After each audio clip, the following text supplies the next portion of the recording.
By the mid-1980s, the US Navy faced the fact that its fleet of Grumman F-14 Tomcats and the original F-A-18 Hornets were not going to carry air superiority and strike capabilities into the next century. Programs like the Navy Advanced Tactical Fighter and the A-12 Avenger II promised revolutionary capabilities, but collapsed with mounting costs, unproven technologies, and shifting defense budgets in the post-Cold War era. However, a practical solution was to simply expand the proven classic Hornet into a more capable, survivable multi-role aircraft. McDonnell Douglas, later absorbed into Boeing, had proposed the Hornet 2000 in the 1980s, a redesign that retained the Hornet's basic design, but larger to carry more fuel and more powerful engines. The Super Hornet proposal was ordered by the US Navy in 1992. This would be a bigger and heavier redesign of the classic Hornet to carry more fuel, payload, and increased range. The wing area was enlarged by 25%, larger leading edge extensions, and fuselage stretched by 34 inches, about 86 centimeters, allowing 33% more internal fuel. Twin General Electric F414 engines replaced the older F404s, giving it 35% more thrust. The large rectangular air intakes are significantly different to the classic Hornet's oval ones. Advanced avionics and radar, especially the ANAPG-79 active electronically scanned array and later blocks, gave the aircraft the ability to see and strike deeper into contested airspace. The Super Hornet was a big leap from its classic Hornet origins. It has 42% fewer structural parts, with much of the airframe completely redesigned. The first flight was at the end of 1995, and by 1999, the F-A-18E was operational with the US Navy, achieving initial operating capability by September 2001. The Super Hornets quickly took up the roles of the retiring F-14 and the cancelled A-12, becoming the Navy's true workhorse, air superiority fighter, fleet defense interceptor, precision strike platform, and even tanker through the use of buddy store refueling pods. In Australia, the Air Force was looking for a bridge between the retiring F-111s in 2010 and the full operational capability of the F-35 further down the track. The Super Hornet would fit the bill, and in March 2007, the Australian government announced its intention to purchase 24 F-A-18F Super Hornet Block II twin-seat multi-role fighter bombers. RAAF aircrew began training with the United States Navy in California soon after the contract was announced. We're currently in Lemoore, California at Strike Fighter Squadron 122. We are transitioning 6 Royal Australian Air Force aircrew. They've brought some of their own skill sets, and they've taught us a few things, and we've taught them a few things as well. Currently I am fortunate to be one of the first Australian Super Hornet pilots flying here at Naval Air Station Lemoore. I got in this aeroplane and was sitting in the cockpit and, hey, you know what? I've been here before, this is a Hornet. But then when I actually went and flew the aircraft and go beyond just flying it and start fighting it, suddenly you realise this is a whole new ballgame. This is going to bring something really new and something special to the fight. Up the flaps. The good news with the Super Hornet is that it comes with existing off-the-shelf capabilities. We can be day one, minute one, able to use common technology that already exists and flick the switch and turn this capability on. Their avionics are better, their link system is going to be better, their targeting pods are going to be better. They're also getting the capability of tanking. They can tank with this aircraft, so it'll give them extended range. Number 1 Squadron at Amberley received its first aircraft in March 2010. By early December, just days after the last F-111s were retired, the squadron had initial operational capability. Number 6 Squadron would provide conversion training, and by October 2011, all 24 aircraft had been delivered, and the RAAF had final operational capability by December 2012.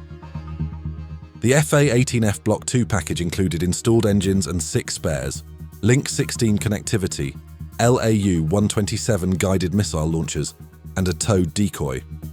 Central to this package is the ANAPG-79 AESA radar, a defining addition that transforms the Super Hornet's combat capability. Unlike mechanically scanned arrays, the APG-79 can steer its radar beam almost instantaneously, enabling near-simultaneous air-to-air search, target tracking, and precision ground mapping.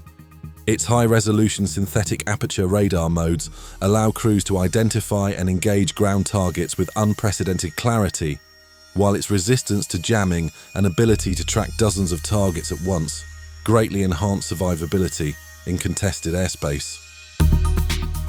These attributes naturally complement the two-crew cockpit, with one pilot focusing on flying and tactics, while the weapons systems officer manages the radar's multi-mission workload.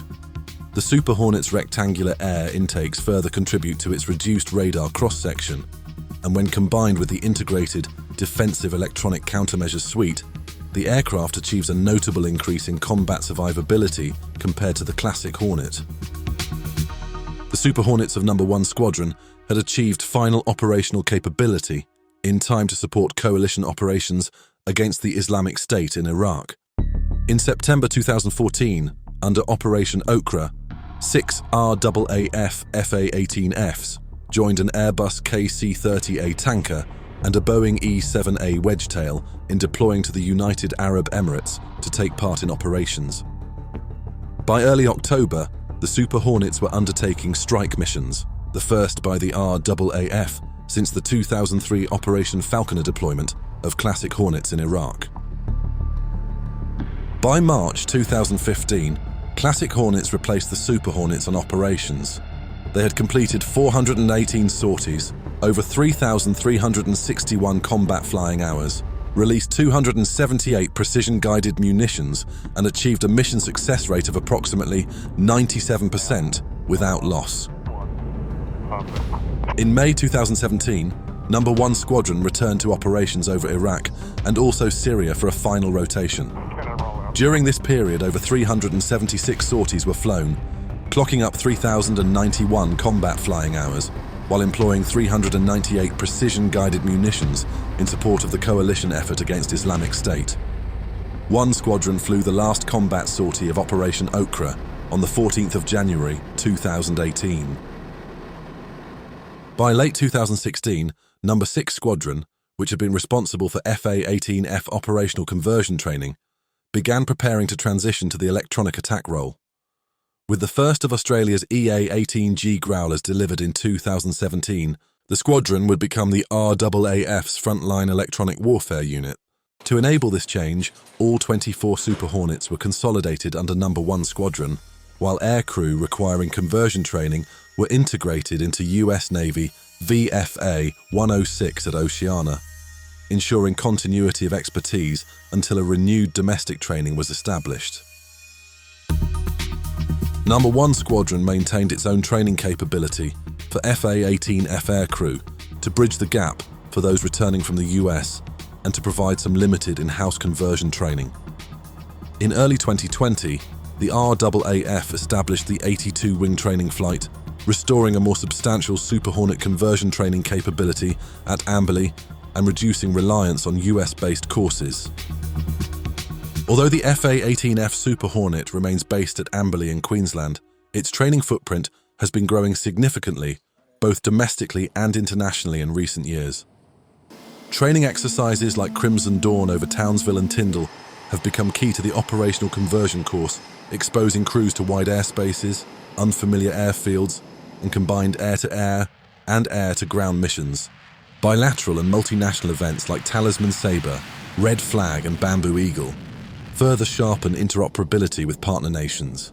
Meanwhile, enhanced ground-based training and simulators under the newer Electronic Attack Air Combat Training Support contract are helping ensure that Super Hornet crews stay current with evolving tactics, systems and threat environments.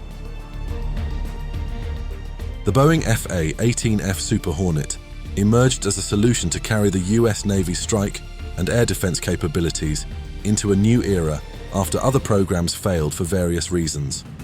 Larger, stronger, and more versatile than its predecessor, the Super Hornet was redesigned with advanced systems to become a dependable workhorse of modern carrier aviation. For Australia, the aircraft proved a good stopgap measure, bridging the retirement of the F-111 and the eventual arrival of the F-35. Yet the Super Hornet has seemingly grown beyond its original role. In RAAF service, the aircraft has demonstrated itself as a potent force in battle spaces over Iraq and Syria. The Super Hornet proved its ability to deliver precision firepower and demonstrated the reliability and endurance expected of a frontline strike fighter. Its involvement in multinational exercises across the Asia-Pacific has further reinforced Australia's interoperability with allies. It would be fair to say that the Super Hornet has matured into a cornerstone of Australia's air combat force.